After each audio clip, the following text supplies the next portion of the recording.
Hello, my name is Norman, and I'm 70 years old. I need to tell you a story that will shake you to your core. A story about betrayal, greed, and how a little girl's courage saved everything I had worked for my entire life. If you think you know what family loyalty means, think again. Please, take a seat, grab a cup of coffee, and listen carefully to what I'm about to share with you. And if this story moves you, like it has moved so many others, please subscribe to this channel, because there are more incredible, life-changing stories like this one coming your way. What I'm about to tell you happened just 6 months ago, and it changed everything I thought I knew about my own family. It's a story about a $2.3 million fortune, a betrayal that went deeper than I ever imagined, and an 8-year-old girl who became my hero when everyone else failed me. My name is Norman Fletcher, and for 45 years, I built Fletcher Construction, from nothing into one of the most respected building companies in our state. I started with a borrowed truck, a few tools, and a dream. Through decades of hard work, honest dealing, and careful saving, I accumulated what most people would call a fortune: $2.3 million in assets, properties, and investments. My wife, Sarah, passed away 3 years ago after a brave battle with cancer. Those were dark days, but I thought I had my family to lean on. My son, Harry, 45 years old, works in insurance sales. He's married to Mary, and they have my precious granddaughter, Alexa, who just turned 8. After Sarah's death, I naturally became closer to them. They were my only family left, and I wanted to be the best grandfather I could be. Looking back now, I realized that's when everything started to change. Harry and Mary began visiting more often, but their visits always seemed to center around money. Dad, we're having trouble with the mortgage. Dad, Mary's car broke down. Dad, Alexa needs this for school. Over 3 years, I gave them what I now calculate was approximately $70,000. At the time, I thought I was being a good father and grandfather, helping my family through tough times, but I was naive. What I thought was love was actually conditioning. They were grooming me, preparing me for the biggest betrayal of my life. It was a Tuesday morning in October when Harry called me. Now, you have to understand, Harry rarely called just to chat. Our conversations were usually brief and centered around him needing something. But this call was different. Dad, how are you doing? His voice was unusually cheerful, almost theatrical. I hope you're feeling well, because we have amazing news. We're throwing a surprise party for Alexa's 8th birthday this Saturday, and we absolutely insist that you come. We've missed you so much, and Alexa has been asking about Grandpa Norman constantly. Something felt off. First, Alexa's birthday had been 2 months ago in August, and we had celebrated it together. Second, Harry's overly enthusiastic tone sounded forced, like he was reading from a script. Third, they had never thrown a surprise party for anything. Before, Harry and Mary weren't the party planning type. Harry, I said carefully, didn't we already celebrate Alexa's birthday in August? There was a pause. Oh, Dad, you're getting confused again. That was just a small family dinner. This is her real party with friends from school. Don't worry about bringing a gift. Just bring yourself. We'll pick you up at 2 p.m. on Saturday. That phrase haunted me. You're getting confused again. When had I been confused before? I have always prided myself on having a sharp mind. I handle my own finances, manage my properties, and make complex business decisions every day. The suggestion that I was becoming mentally confused felt like a deliberate plant, a seed they were trying to grow in my mind. Friday night, I couldn't sleep. Something about that phone call bothered me deeply. I found myself going over every interaction I'd had with Harry and Mary over the past few months. Patterns started emerging that I hadn't noticed before. Every time they visited, they would make subtle comments about my age. Dad, are you sure you should be driving at night? Dad, maybe you should consider getting help with your finances. Dad, we worry about you being all alone in this big house. At the time, these seemed like expressions of care. Now they felt like something else entirely. Saturday arrived gray and drizzly, matching my mood. Harry and Mary picked me up in their car, and immediately I noticed something strange. Both of them were dressed unusually well. Harry in a suit I'd never seen before, and Mary in an elegant dress that looked expensive. For a children's birthday party, they seemed overdressed. "You both look very nice," I commented. Mary laughed, but it sounded nervous. "Oh, we just wanted to look good for the photos. You know how important memories are." When we arrived at their house, I was surprised to see no other cars in the driveway. "Where are all the other parents?" I asked. "Oh, we're carpooling," Harry said quickly. "Everyone's meeting here." Inside, their house looked different. It was cleaner than I'd ever seen it, almost as if it had been staged. There were balloons and decorations, but something felt artificial about the whole setup. And where were Alexa's school friends? The house was empty except for us. "Where's the birthday girl?" I asked. "She's in her room getting ready," Mary said. But her smile looked strained. "She be down soon. Would you like some coffee? I made your favorite cookies." This was another red flag. Mary had never baked cookies for me before. She had never shown much interest in what my favorite anything was. But here she was, playing the role of the perfect daughter-in-law with an enthusiasm that felt completely out of character. As I sat in their living room, waiting for this mysterious party to begin, I started paying closer attention to Harry and Mary's behavior. They kept exchanging glances, the kind of looks that pass between conspirators. They were overly attentive to me, hovering around me in a way that felt suffocating rather than caring. "Dad, you seem a little tired," Mary said, studying my face intently. "Are you feeling all right? You look a bit confused." There was that word again, confused. They seemed determined to plant the idea that I was mentally declining. That's when I heard small footsteps on the stairs, and my heart lifted. Alexa appeared, but instead of the excited birthday girl I expected to see, she looked worried and sad. She was wearing a pretty dress, but her eyes were red as if she'd been crying. "Hi, Grandpa Norman," she said quietly, running to hug me. "Happy birthday, sweetheart," I said, holding her close. But as I hugged her, I felt her trembling slightly. "Alexa, why don't you show Grandpa your new room decorations?" Mary suggested, her voice artificially bright. "Can I, Mommy?" Alexa asked, and there was something urgent in her voice. "Of course, sweetheart." Alexa took my hand and led me upstairs to her bedroom. The moment we were alone, and she closed the door behind us, her whole demeanor changed. The scared little girl disappeared, replaced by someone much more serious and mature than her 8 years. "Grandpa Norman," she whispered urgently, "we need to talk, but we have to be very quiet. Mommy and Daddy can't hear us." I knelt down to her level. "What's wrong, sweetie?" "You can tell Grandpa anything." She looked toward the door, making sure it was tightly closed, and leaned in close to my ear. What she whispered next made my blood run cold. "Grandpa, tonight my parents are going to take away your fortune." I felt like I'd been struck by lightning. "What do you mean, Alexa?" 2 nights ago, I couldn't sleep, and I heard Mommy and Daddy talking in the kitchen. They thought I was asleep, but I was listening from the top of the stairs. Daddy said they got special papers from the bank, and tonight they're going to make you sign them. Then all your money will be theirs. My hands started shaking. "Tell me exactly what you heard, sweetheart."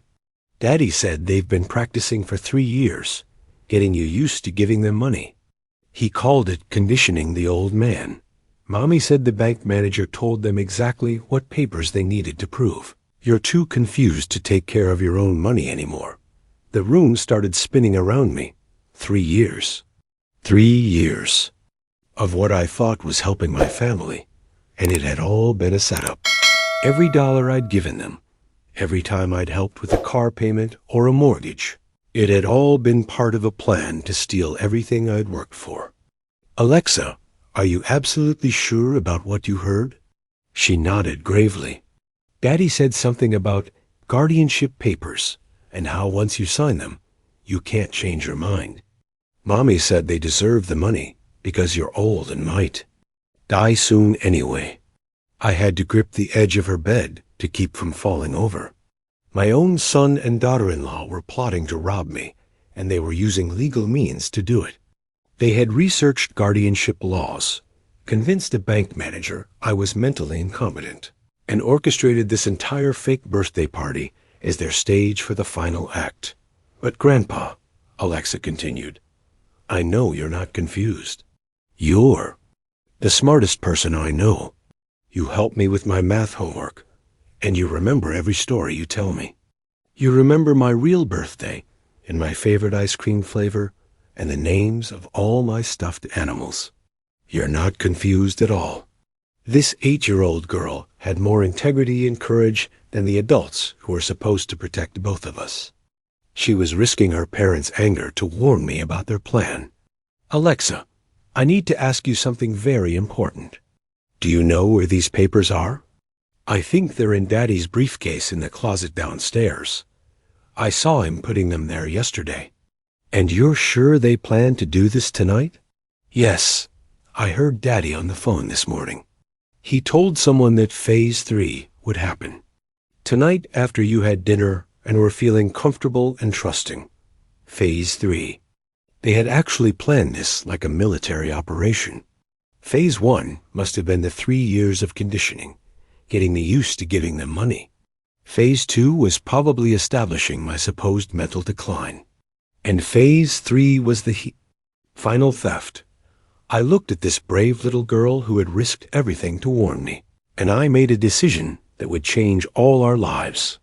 Alexa, I said, taking her small hands in mine, I need you to listen very carefully. Can you continue pretending that everything is normal for the rest of today?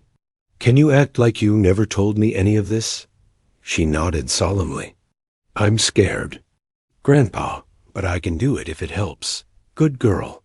Now, I need you to do one more thing for me. If your parents ask you any questions about our conversation up here, just tell them I was admiring your room and telling you stories about when your Daddy was little. Can you remember that?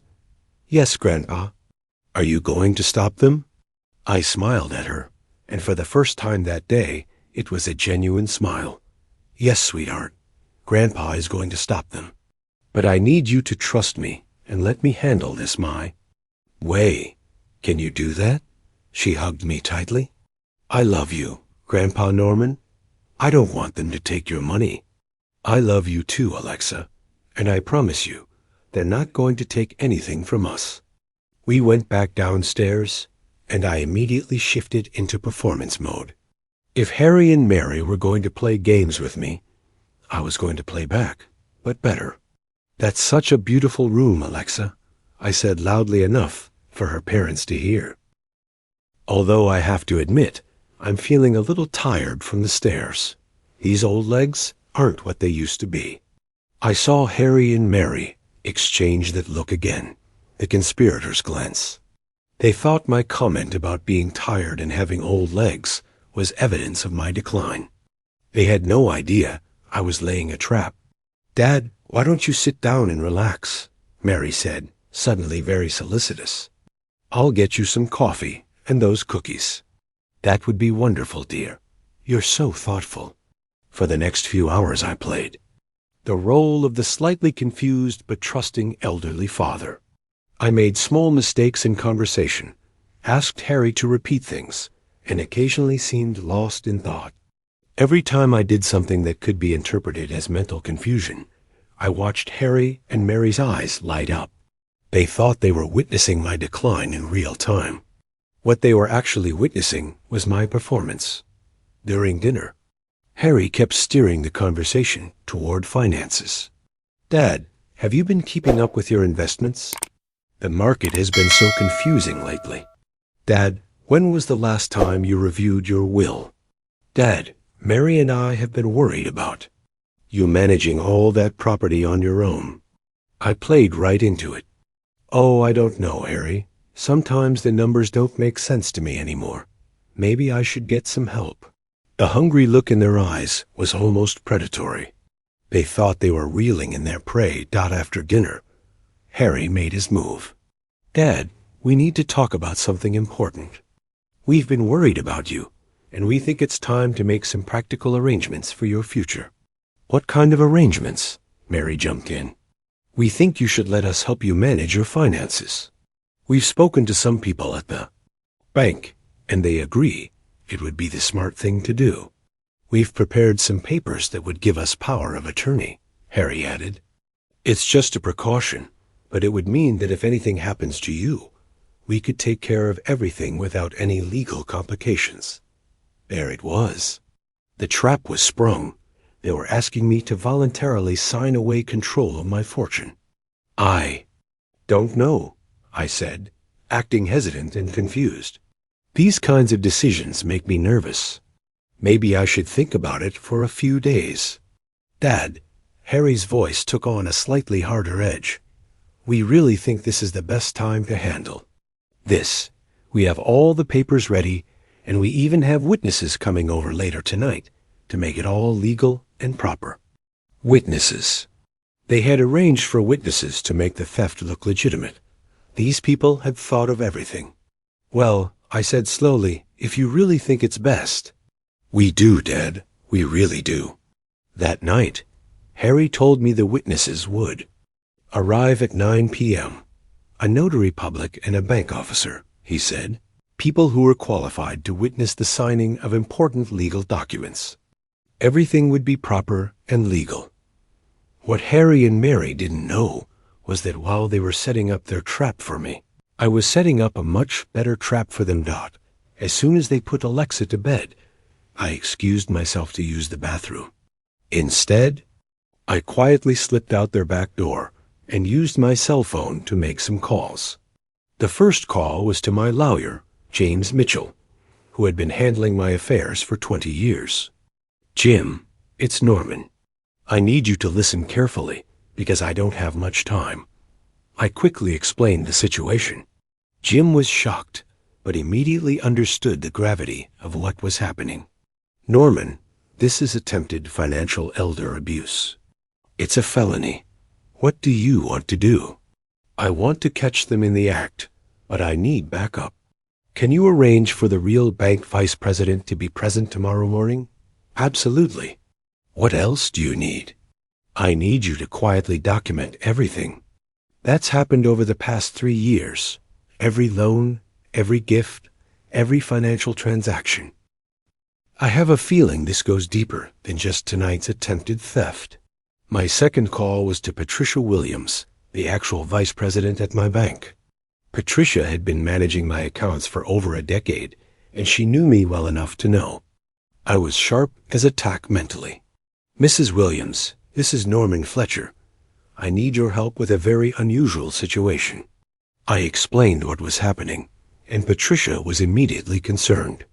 Mr. Fletcher, I can tell you right now that no one from our bank would have advised anyone to pursue guardianship over you. Your accounts are perfectly managed, and you've never shown any signs of mental confusion in our dealings. This sounds like fraud. I need you to be present tomorrow morning when they try to execute their plan. Can you arrange that? Absolutely. And Mr. Fletcher, I'm bringing our head of security with me. What they're attempting is criminal. My third call was to my old friend Robert Chun, a certified public accountant who had helped me with my taxes for years. Robert, I need a favor.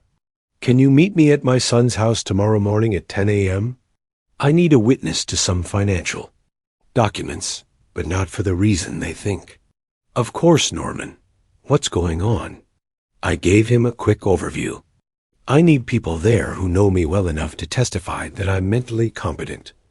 People who can't be bought or intimidated. By the time I slipped back into Harry and Mary's house, my counterplan was in place. They thought they were going to ambush a confused old man. Instead, they were walking into a trap set by someone who had been outmaneuvering competitors in the construction business for 4 decades. The rest of the evening proceeded exactly as they had planned. The notary and bank officer arrived right on schedule. But here's what Harry and Mary didn't know. The bank officer was actually a friend of Harry's who was impersonating a real bank employee. The whole thing was a fraud from top to bottom. I played my part perfectly. I acted hesitant, confused, and ultimately trusting as they presented me with documents that would give them complete control over my assets. The faked bank officer assured me that this was standard procedure for men of my age, and that many families make these arrangements as a precaution. "Just sign here, here, and here, Mr. Fletcher," the notary said. "This will ensure your family can take care of everything. If you ever become unable to do so yourself." I signed the documents with a shaking hand, playing up the image of a frail old man who was overwhelmed by complex legal matters. Harry and Mary couldn't hide their satisfaction. They thought they had just pulled off the perfect crime. The next morning, I called Harry and told him I wanted to review the documents again, that I was having second thoughts and needed to understand what I had signed. "Dad, don't worry about it," Harry said dismissively. "Everything is taken care of now. You don't need to stress yourself thinking about complicated legal stuff. But I'd like to look at the papers again. Could you bring them over to my house this morning? Maybe around 10 a.m.? I could hear the irritation in his voice, but he agreed. Harry and Mary arrived at my house at exactly 10 a.m., carrying the briefcase with what they thought were the keys to my kingdom. What they found instead was their worst nightmare. Sitting in my living room were James Mitchell, my lawyer, Patricia Williams, the real bank vice president, Robert Chun, my accountant, and Detective Sarah Martinez from the Financial Crimes Unit, who Jim had contacted the night before. The look on Harry and Mary's faces when they walked into that room was something I will never forget.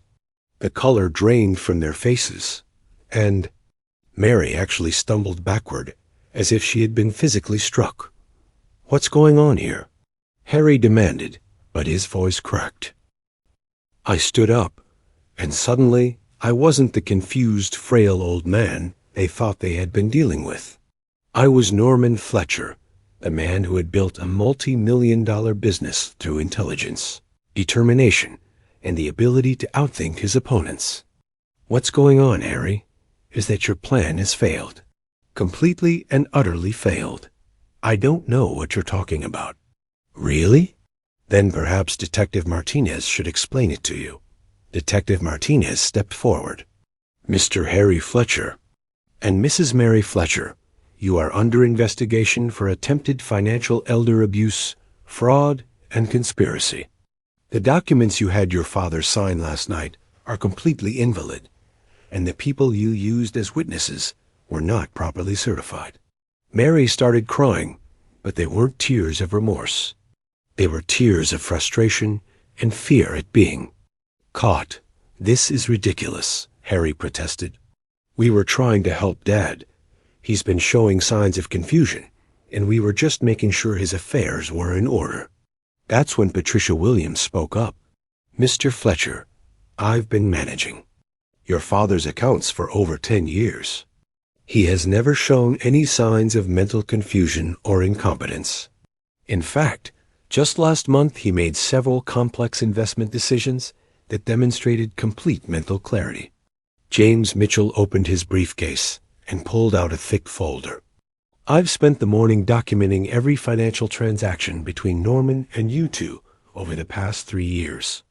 $70,000 in loans and gifts, none of which were repaid or properly documented.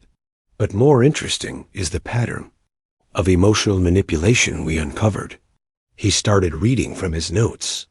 Phone calls to Norman expressing concern about his mental state, subtle suggestions that he was becoming forgetful, comments about his age and frailty. You've been conducting a 3-year campaign of psychological abuse designed to make him doubt his own competency. Robert Chun added his perspective. I've been doing Norman's taxes and reviewing his finances for years. He's as sharp as anyone I work with. The idea that he needs a guardian is absurd. Harry was frantically trying to salvage the situation. Dad, you know we love you. We were just trying to protect you. Sometimes you do seem a little confused. Harry, I said calmly, stop lying. I know exactly what you've been doing, and I have proof. I pulled out my own briefcase and removed a small digital recording device. Yesterday, while you thought I was using the bathroom, I was actually recording our entire conversation. I have your voices on tape discussing your conditioning plan and your intention to steal my money. The recording device wasn't real. I hadn't actually recorded them.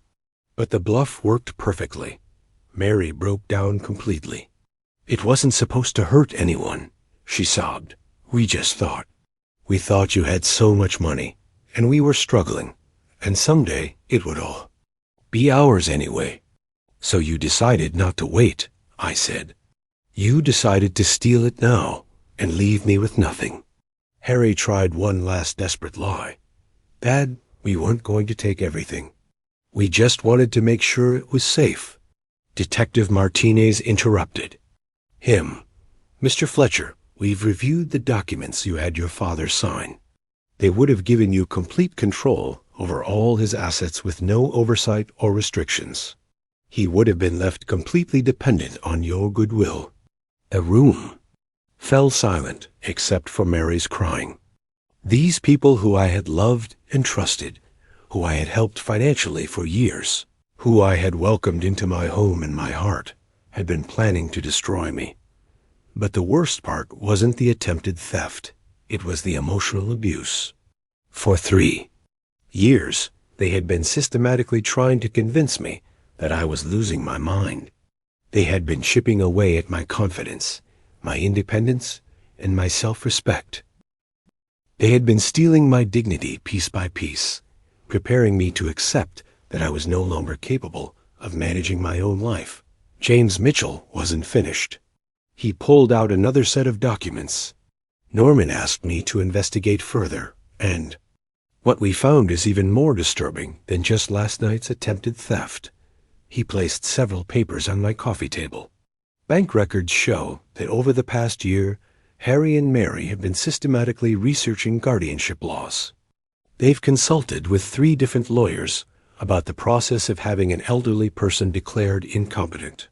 They've researched nursing homes and assisted living facilities. They've even looked into selling Norman's house and properties.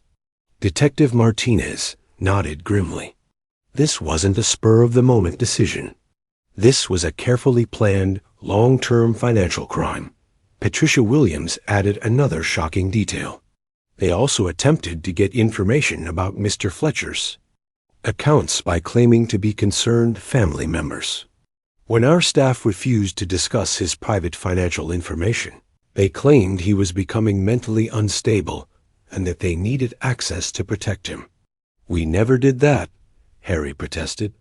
Weekly.Patricia pulled out her own folder.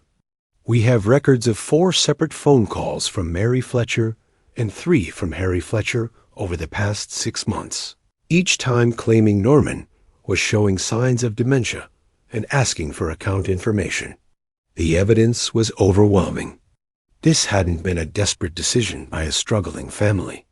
It had been a calculated, methodical plan to steal my life's work. But there was one more revelation that shocked everyone in the room, including me. Robert Chun had been quietly reviewing some financial documents during the confrontation. Suddenly, he looked up with a grave expression. Norman, I need to tell you something else.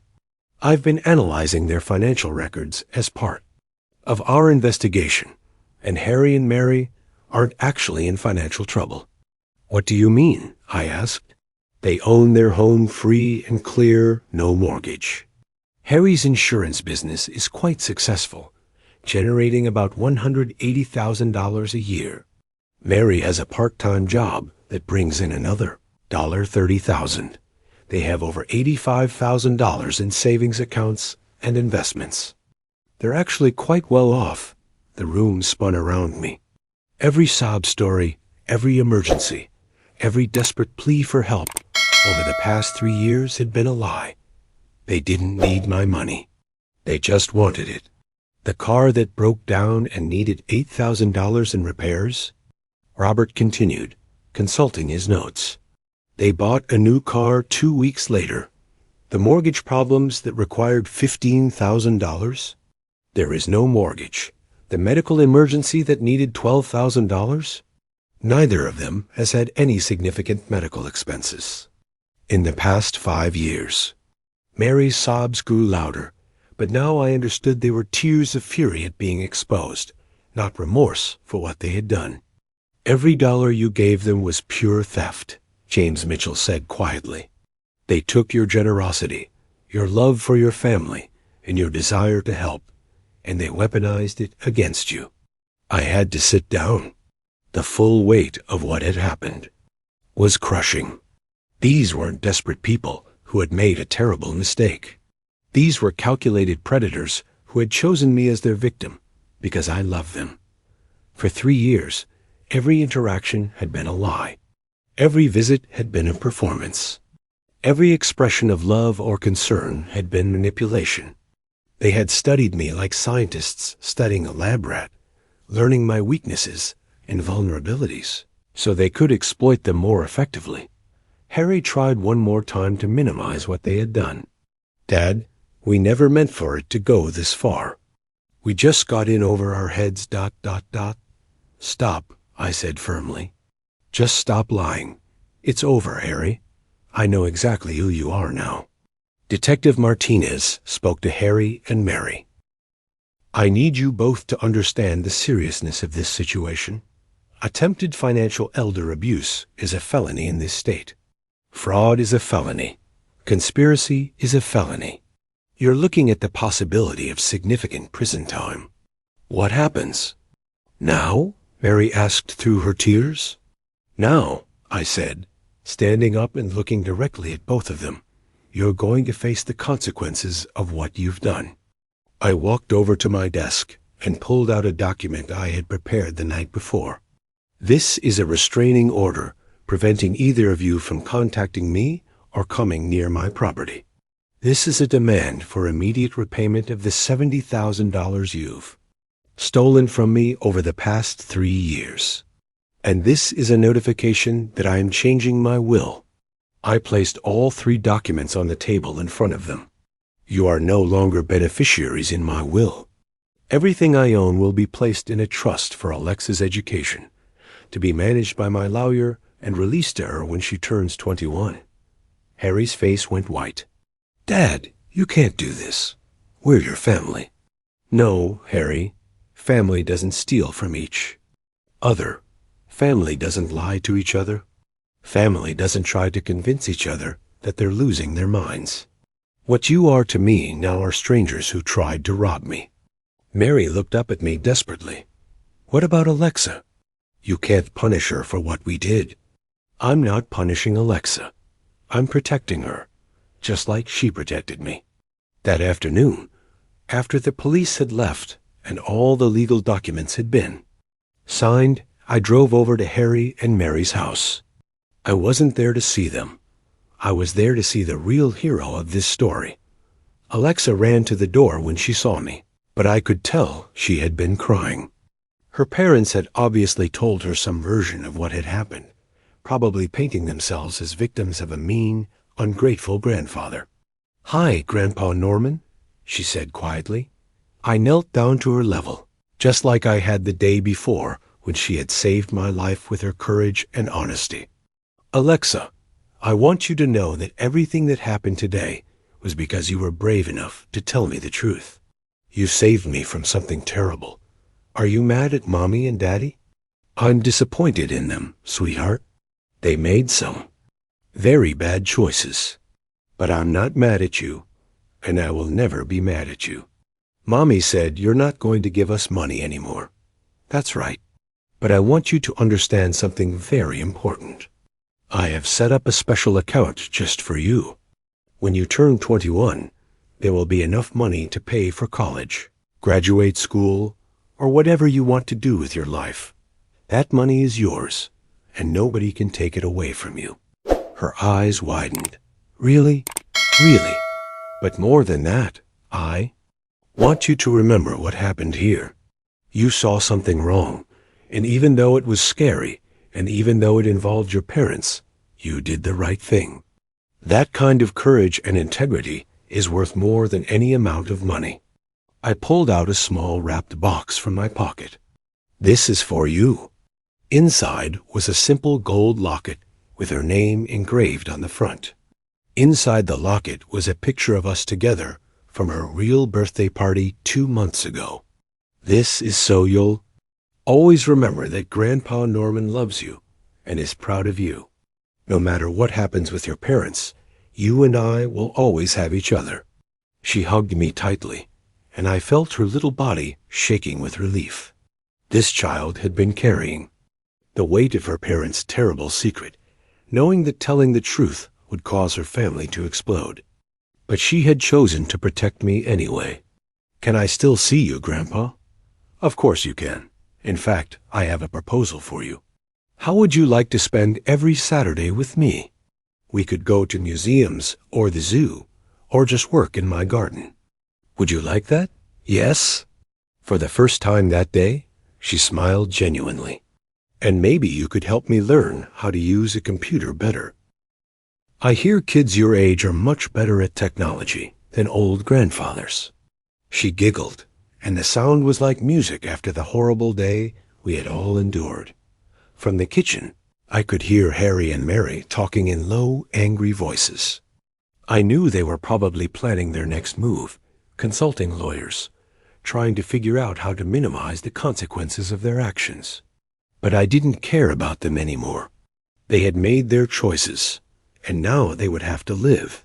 With the results, my focus was on Alexa, the 8-year-old girl who had risked everything to save her grandfather from the people who were supposed to protect both of us.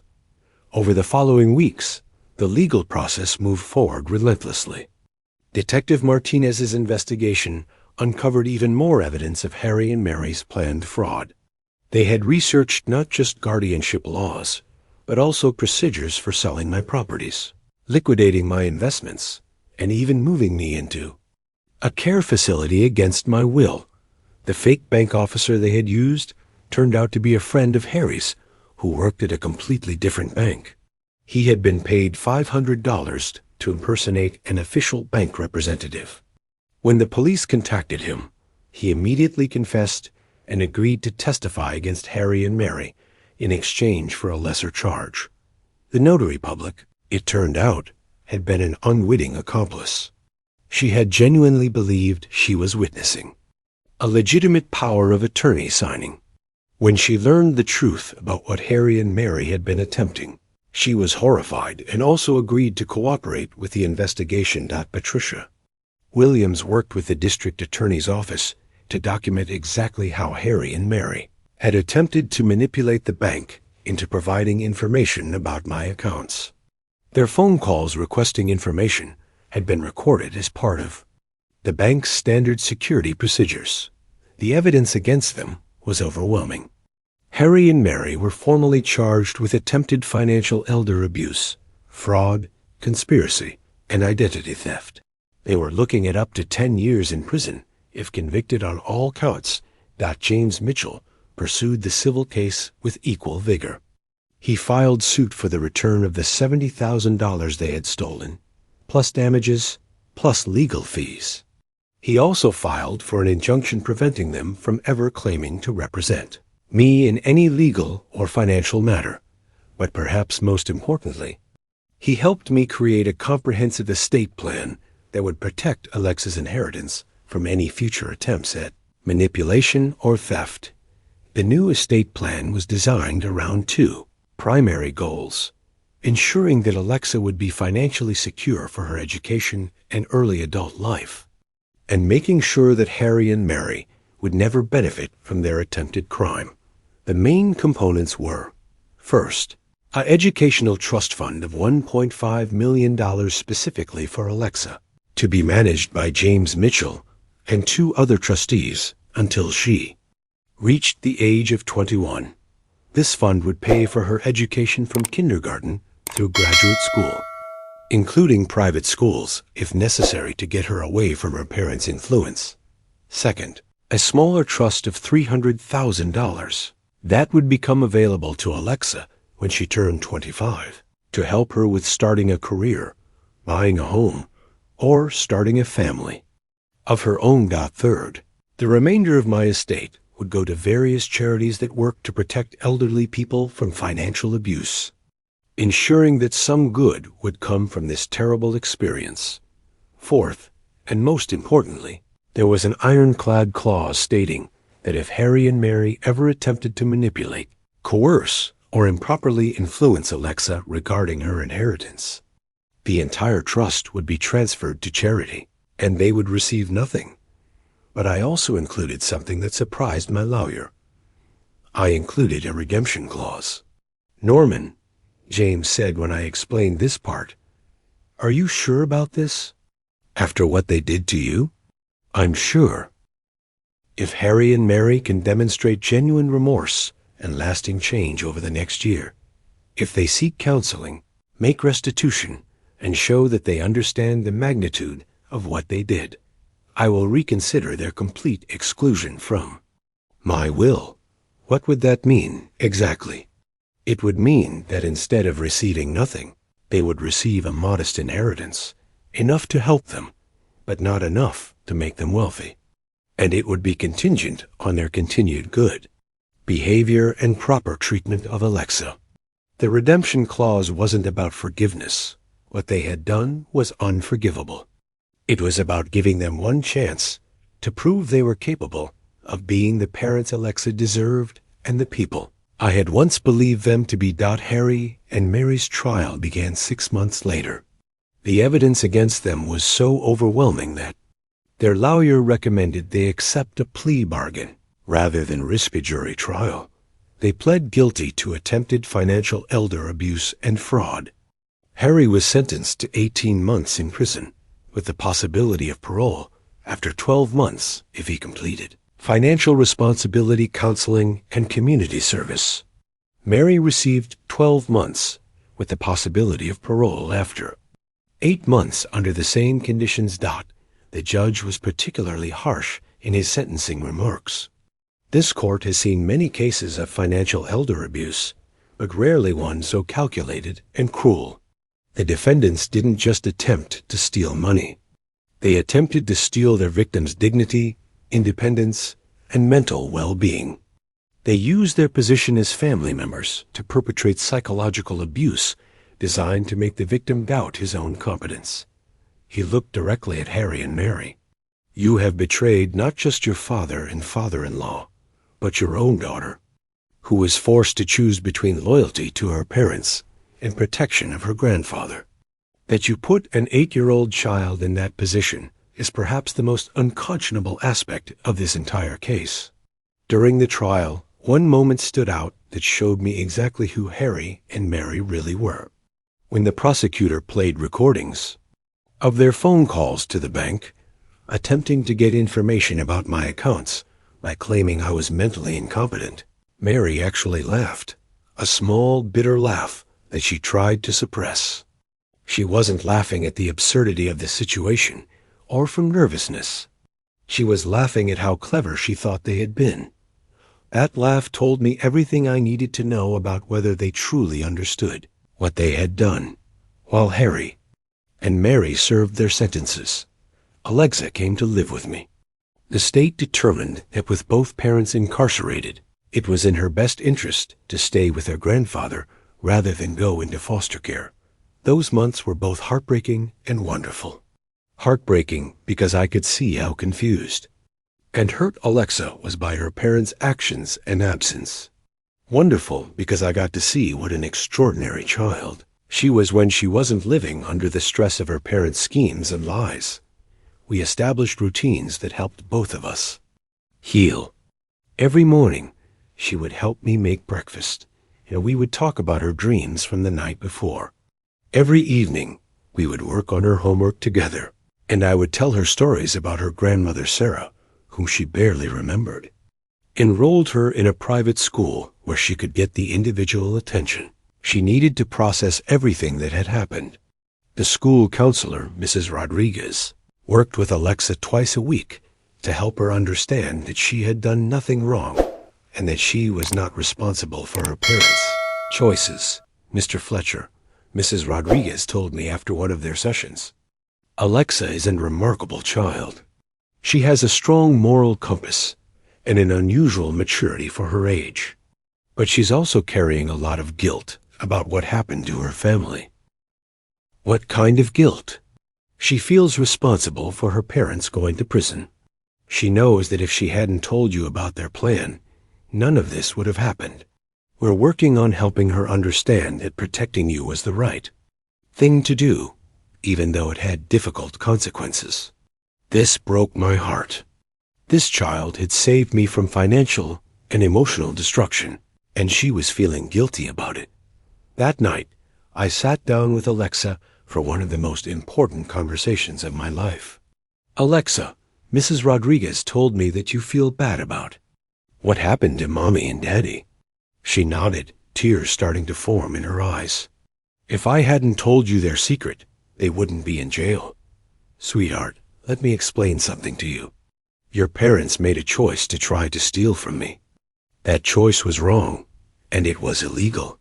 When people make illegal choices, there are consequences. Those consequences are not your fault. They are the result of your parents' actions. But if you had kept the secret,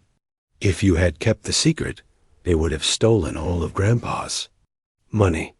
I would have lost my house, my independence, and my ability to take care of myself. I might have ended up in a nursing home, confused and alone, thinking I was losing my mind. You saved me from that. I took her small hands in mine. Do you remember the story I told you about the boy who saw that the emperor had no clothes? She nodded. Everyone else was afraid to tell the truth because they thought it would cause trouble. But the little boy told the truth anyway, because telling the truth was the right thing to do. That's exactly what you did. You told the truth, even though it was scary. But I miss Mommy and Daddy. I know you do, sweetheart.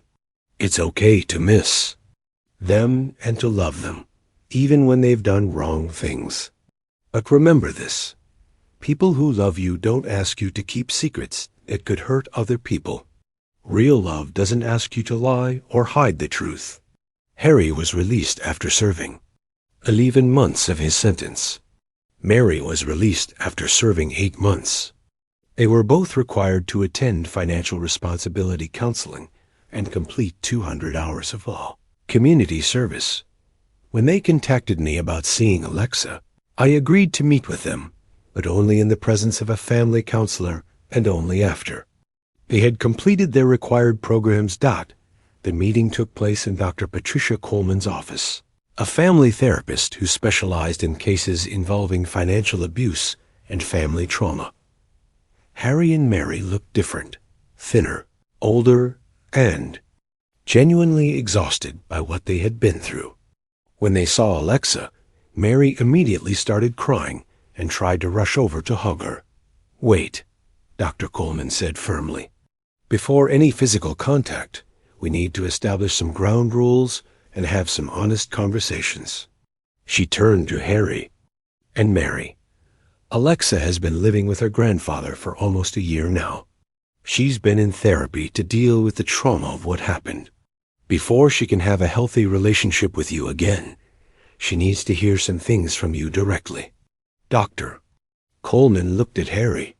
I want you to tell Alexa, in your own words, what you did wrong. Harry was quiet for a long moment. Then he said, Alexa, Daddy made some very bad choices. I tried to take money that didn't belong to me, and I tried to hurt Grandpa Norman. I was wrong, and I'm sorry. That's a start, Dr. Coleman said, but I need you to be more specific. What exactly did you do, And how did it affect your daughter? This was harder for Harry. I planned to steal Grandpa's money by tricking him into signing papers. I lied to him for years, and I made you keep a terrible secret that no child should have to keep. Mary was crying harder now. Alexa, Mommy was wrong too. We put you in an impossible position, and we made you choose between protecting Grandpa and being loyal to us. That was unfair and cruel. Alexa listened to all of this with a maturity that astounded the adults in the room. When they were finished, she asked a question that showed just how much she had grown during our time together. Do you understand why I had to tell Grandsire the truth? Harry nodded. Because it was the right thing to do, even though it was hard. Are you angry at me for telling? Mary shook her head. No, baby. We're angry at ourselves for putting you in that position. Will you promise never to lie to me again? Harry and Mary both promised, but Dr. Coleman wasn't finished with them. I need to ask you both something else. Do you understand the full impact of what you attempted to do to Norman? Harry nodded, but Mary seemed confused. What do you mean? You weren't just trying to steal money. You were trying to convince a competent, intelligent man that he was losing his mind. You were systematically destroying his confidence in his own mental abilities. That's a form of psychological torture. Mary looked genuinely shocked. We never meant to hurt him psychologically, but you did. For 3 years, you made him question his own judgment and competence. That kind of emotional abuse can be more damaging than physical violence. The room was quiet for a long time. Finally, Harry spoke. Dad, I don't know if you can ever forgive us. I don't know if we deserve forgiveness. But I want you to know that I understand now what we did to you, and I will regret it for the rest of my life. I looked at this man who had been my son for 45 years, who I had taught to ride a bike and helped with homework and walked down the aisle at his wedding. The person I was looking at now seemed like a stranger.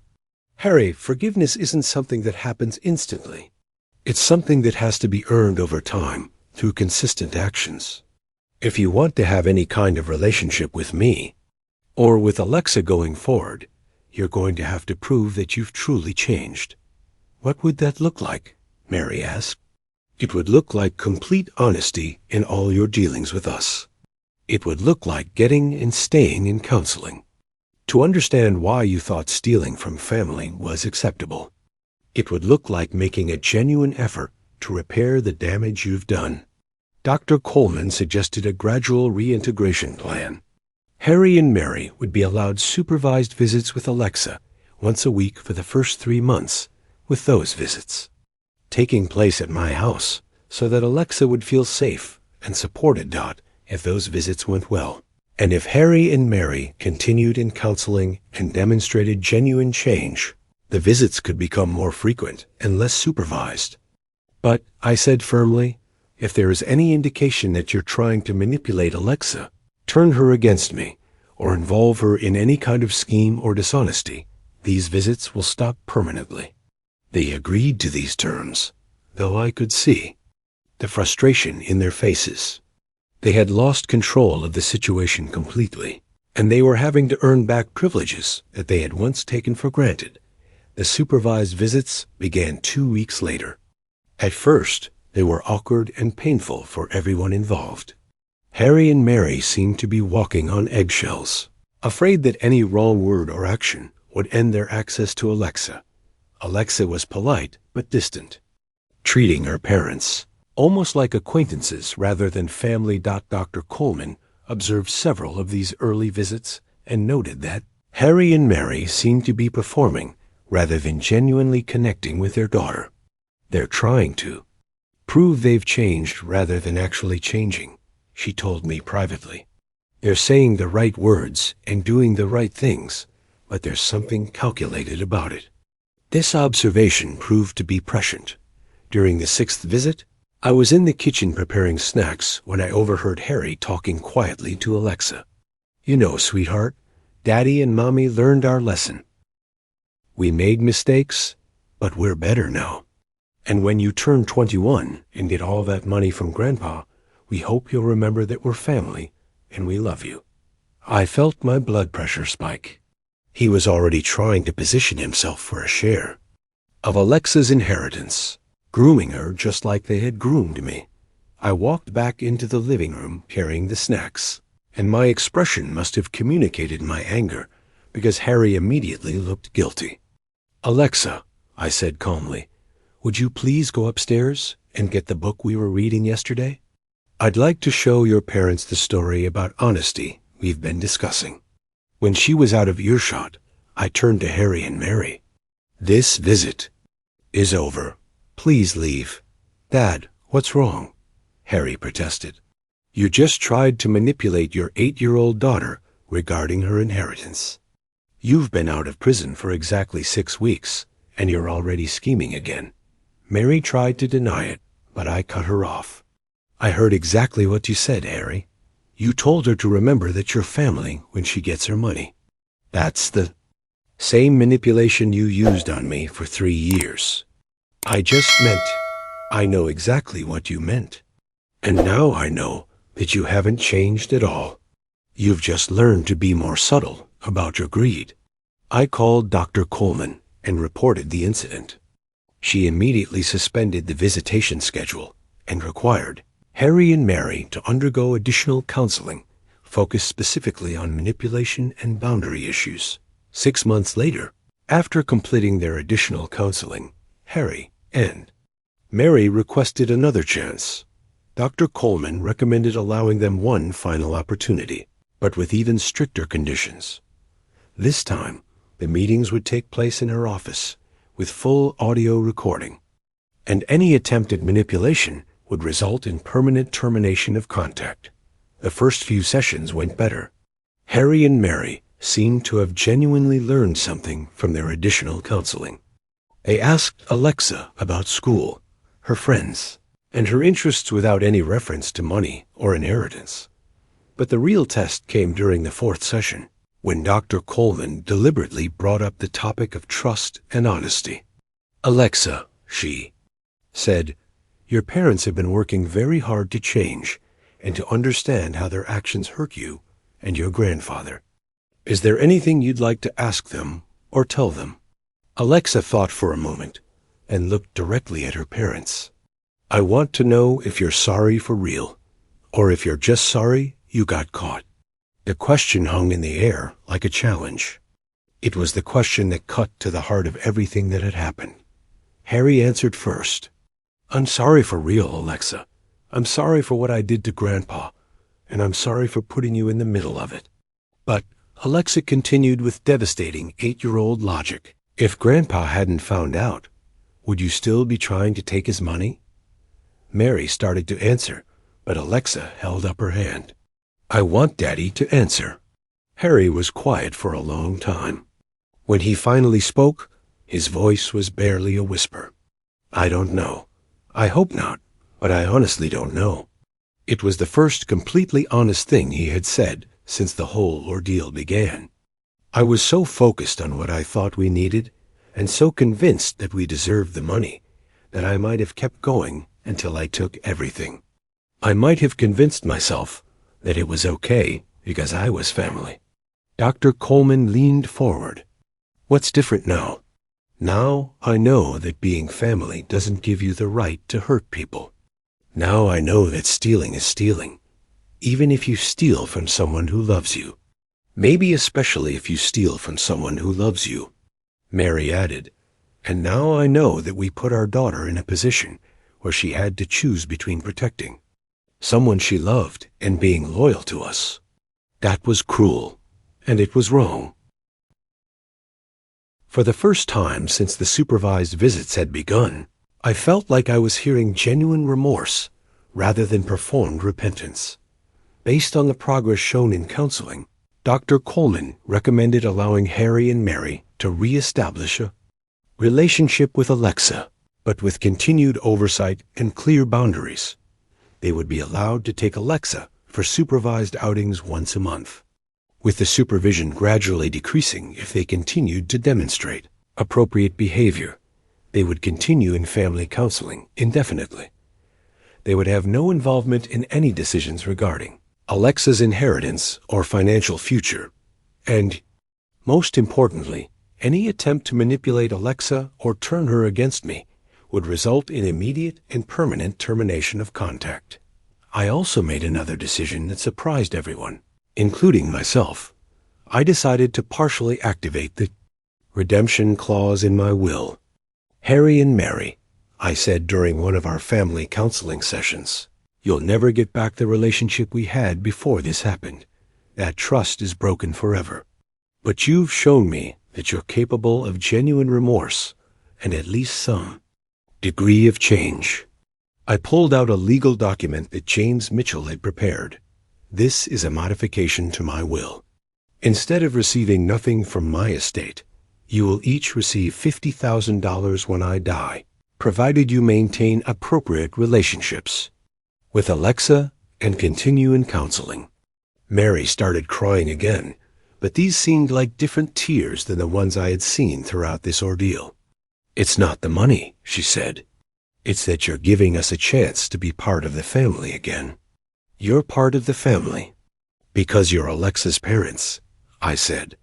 But you're not the same part of the family you were before. That's something you'll have to accept. Harry nodded. We understand? And Dad? Thank you for giving us this chance. We don't deserve it. You're right. You don't deserve it. I'm doing it for Alexa because she deserves to have parents she can trust and respect. That conversation took place a year ago. In the time since then, our family has settled into a new normal that would have been unimaginable 3 years ago. Alexa splits her time between living with me and spending weekends with her parents. She's thriving in school and has developed an remarkable ability to navigate complex emotional situations with wisdom far beyond her years. Harry and Mary have continued in counseling and have maintained appropriate boundaries. They've never again made any reference to money or inheritance when talking to Alexa. They seem to have genuinely accepted that their financial future lies in their own hands, not in what they can extract from me. The criminal charges in prison. Sentences have had lasting consequences for them. Harry's insurance license was suspended, and he's had to rebuild his career from scratch. Mary has struggled to find employment due to her criminal record. They've learned the hard way that financial crimes have implications far beyond the immediate crime but they've also learned something more important, that relationships built on honesty and respect are more valuable than money stolen through manipulation and lies. As for me, I've made some changes too. I've become involved with an organization that works to prevent financial elder abuse. I speak at seminars and workshops, sharing my story to help other elderly people recognize the warning signs of financial manipulation by family members. I've learned that my story is not unique. Financial elder abuse by family members is far more common than most people realize. Adult children, grandchildren, and other relatives steal billions of dollars from elderly family members every year, often using the same psychological manipulation tactics that Harry and Mary used on me. I've also learned that recovery is possible. Families can heal from this kind of betrayal, though they're never quite the same afterward. If I could go back and change what happened, would I? That's a question I've asked myself many times over the past 3 years. The answer is complicated. Wouldn't change Alexa's courage in telling me the truth. That moment of honesty from an 8-year-old child probably saved my life, certainly saved my independence, and definitely saved my dignity. I wouldn't change the fact that Harry and Mary faced consequences for their actions. People who commit crimes should face justice, even when those people are family members. But I do wish I had been more observant during those 3 years of conditioning. I wish I had questioned their sudden increase in financial emergencies. I wish I had been more skeptical of their repeated suggestions that I was becoming confused or forgetful. Most of all, I wish I had trusted my own instincts. Deep down, I knew something wasn't right about their behavior. but I convinced myself that I was being paranoid or unfair to question the motives of people. I loved that the biggest lesson I've learned is this. Trust should be earned and maintained through consistent actions, not assumed based on blood relationships. Family members are capable of the same crimes as strangers, and sometimes they're more dangerous because they have greater access and more intimate knowledge of their victims' vulnerabilities. I've also learned that it's never too late to fight back. Even when you're 70 years old, even when you're facing younger, supposedly smarter opponents, even when everyone assumes you're too old and confused to protect yourself, you can still outthink and outmaneuver people who underestimate you. But perhaps the most important lesson is about the power of truth. Alexa's willingness to tell the truth, despite the personal cost, changed everything. Truth has a power that lies and manipulation can never match. Today, my relationship with Harry and Mary is cordial but distant. We're polite to each other for Alexa's sake, but the warmth and trust that once characterized our family relationships are gone forever. They still come to family dinners once a month. They still call to check on my health. They still send Christmas and birthday cards. But there's an artificiality to these interactions that everyone recognizes, but no one discusses. The difference is that now I know who they really are. I know they're capable of elaborate deception. I know they're capable of prioritizing money over family relationships. I know they're capable of psychological manipulation. That knowledge can never be unknown, but I also know they're capable of remorse, change, and growth. They're not the same people who tried to steal my fortune 3 years ago. They're not necessarily better people, but they're different people, chastened by consequences, and hopefully wiser for the experience. My relationship with Alexa, on the other hand, has only grown stronger. She's now 11 years old, and she continues to be the wisest, most courageous person I know. She understands more about integrity, honesty, and moral courage than many adults twice her age. We have what we call our truth talks every Sunday evening. These are conversations where either of us can bring up anything that's bothering us, any concerns we have, or any difficult topics we need to discuss. The rule is that we always tell each other the complete truth, even when it's hard or uncomfortable. These conversations have covered everything from her feelings about her parents' crimes to her worries about my health to her questions about money and inheritance. I've tried to give her age-appropriate but honest answers to all her questions, because I never want her to feel like she's carrying secrets or being excluded from important family information. The educational trust fund I established for Alexa now has a value of approximately $1.8 million. She knows about it, but she also knows that it comes with responsibilities. Grandpa Norman, she asked me recently, when I get older and get the money, what if I want to help Mommy and Daddy? Would that be okay? It was a question that showed both her generous heart and her continued loyalty to her parents, despite everything that had happened. Alexa, when you turn 21, that money will be yours to do with as you see fit. If you want to help your parents, that will be your choice. But I hope you'll remember some important things when you make that decision. What things? I hope you'll remember that your parents are capable of taking care of themselves financially. They don't need your money to survive. I hope you'll remember that giving money to people doesn't necessarily help them become better people. And I hope you'll remember that the most important thing you can give anyone is your trust and respect, and those things have to be earned. She nodded seriously. What if they've changed by then? If they've genuinely changed, if they've become people who earn trust and respect through their actions, rather than demanding it, because they're family, then helping them might make sense. But if they're still the same people who tried to steal from their family, then giving them money would just be enabling them to hurt other people. These are heavy conversations for an 11-year-old, but Alexa has already proven that she's capable of handling heavy, moral questions with remarkable maturity. my story has had an impact beyond our family. When I began speaking about financial elder abuse, I was surprised by how many people approached me afterward with similar stories.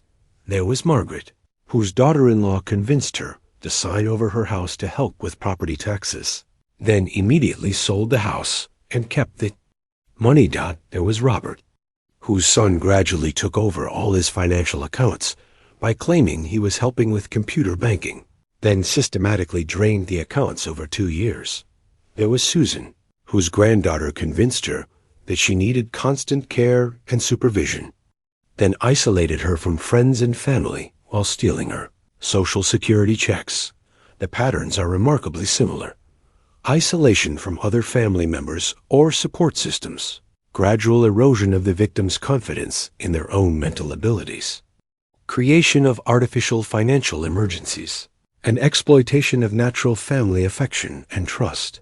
But I've also met people who successfully fought back against financial elder abuse, often with the help of one honest family member or friend who is willing to speak up for them.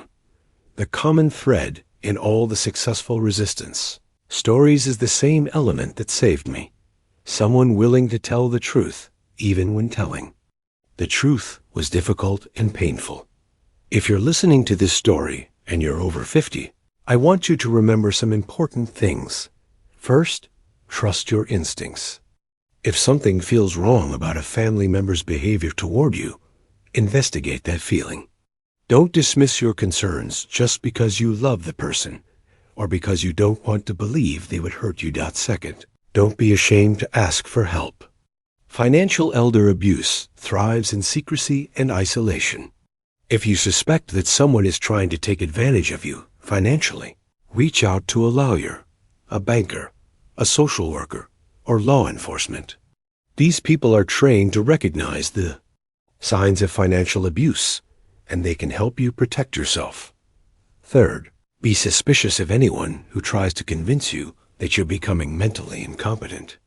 Legitimate concerns about someone's mental state are handled through proper medical and legal channels, not through family pressure and manipulation. Fourth, be wary of family members who suddenly become very interested in your finances, especially if that interest is accompanied by suggestions that you need help managing your money. And finally, remember that being elderly doesn't make you helpless. You have legal rights, you have resources, and you have the ability to fight back against people who would take advantage of you. If you're listening to this story and you're a younger person, I want you to think about Alexa's courage. She saw something wrong, and she spoke up about it, even though it meant confronting her own parents. That kind of moral courage is rare and precious, and it's something we should all strive to develop in ourselves and encourage in others. 3. Years after that terrible Saturday, when I learned the truth about my son and daughter-in-law's plans, our family is still healing. Healing from this kind of betrayal is not a destination. It's an ongoing process that requires constant attention and care. Harry and Mary continue in counseling, both individually and as a couple. They've made genuine efforts to rebuild trust, but they understand that this is a long-term project that may never be fully complete. Alexa continues to thrive, but she also continues to process the trauma of what happened. Dr. Coleman says that children who experience this kind of family crisis often carry the effects with them for years, and we need to be prepared to support her as she grows and develops. As for me, I've learned that surviving financial elder abuse is not just about protecting your money. It's about protecting your dignity, your independence, and your ability to trust other people. Those things are harder to restore than bank balances. But I've also learned that survival is possible, healing is possible, and even damaged families can find new ways to love and support each other. The most important thing I want people to understand is that this story is not really about money. It's about power, control, respect, and the fundamental question of how we treat the people we claim to love. Harry and Mary didn't just want my money. They wanted to control me. They wanted to reduce me from an independent, competent adult to a dependent child who would need their permission to make decisions about my own life, a fact that they were willing to destroy my mental health and self-confidence to achieve. This goal shows just how dangerous financial elder abuse can be. It's not just theft, it's a form of psychological warfare designed to break down the victim's sense of self and independence. But Alexa's courage in speaking up and my determination to fight back showed that this kind of abuse doesn't have to succeed. Even when the abusers are family members who know all your weaknesses and vulnerabilities, it's still possible to protect yourself and maintain your dignity. I want to end this story with a message of hope, because despite everything that happened, I still believe in the power of family love when it's based on honesty and respect rather than manipulation and control. Alexa and I have a stronger relationship now than we ever had before the crisis. We understand each other better, we communicate more honestly, and we've proven to each other that we can be counted on when things get difficult. Harry and Han. Mary have learned some painful but important lessons about the consequences of betraying family trust. They've had to rebuild their lives from scratch, but they've also had the opportunity to become better people in the process. Our family dinners may be more subdued than they used to be, and our relationships may be more complicated, but we're still a family. We've just learned that being a family requires more than sharing DNA. It requires sharing values like honesty, respect, and genuine care for each other's well-being. If you're facing something similar to what I went through, remember that you're not alone. There are people who can help you. There are legal protections available to you, and you have more power to fight back than you might. And if you have elderly family members, remember that the best way to honor and protect them is through honest relationships based on respect for their intelligence, independence, and dignity, not through schemes designed to separate them from their money or control their lives. The most valuable thing any of us can give to our family members is not money or property. It's trust, respect, and the security of knowing that we love them for who they are, not for what they can give us. That's a lesson worth more than any inheritance, and it's a legacy that will last long after the money is gone. Thank you for listening to my story. I hope it helps someone, somewhere, recognize the signs of financial elder abuse and find the courage to fight back, just like my brave granddaughter Alexa did for me. And please, if this story moved you or helped you in any way, subscribe to this channel. There are more stories like this one, stories of courage, survival, and the triumph of truth over deception. Stories that need to be told, and stories that might just save someone else from going through what my family and I experienced. Remember, you're never too old to fight for what's right. You're never too young to stand up for the truth. And you're never too alone to find help when you need it. Thank you, and God bless.